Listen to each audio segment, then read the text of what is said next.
একটি নিম্ন মধ্যবিত্ত পরিবার, তাদের সাধারণ জীবনের করুণ, বাস্তববাদী ও হৃদয় বিদারক গল্প নিয়েই হুমায়ুন আহমেদ লিখেছেন নন্দিত নরকে।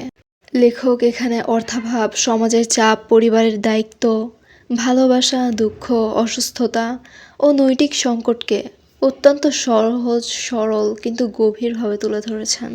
এটির ঘটনা প্রবাহ সম্পর্কে বলতে গেলে একটি পরিবারে বাবা, মা, 4 ভাই বোন এবং বাবার পুরনো বন্ধু মাস্টার কাকা।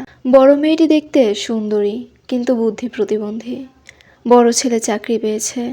হঠাৎ একদিন একটি ঘটনায় মেয়েটি গর্ভবতী হয়ে পড়ে। লোকলজ্জা ও সমাজের ভয়ে পরিবার গোপনে গর্ভপাতের চেষ্টা করে। এরপর যা ঘটে তা পুরো পরিবারের জীবনকে নাড়িয়ে দেয়।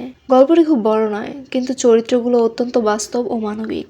উপন্যাসটি লেখকের সবচেয়ে আলোচিত ও প্রভাবশালী বইগুলোর একটি।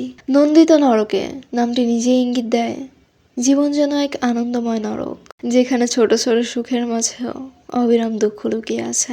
আমার ভিডিওটি কেমন লাগলো? যদি ভালো লেগে থাকে তাহলে লাইক করে দিও। আমাকে ফলো করতে একদমই ভুলো না, আর এই বইটি অবশ্যই পড়ে নিও। Bye bye.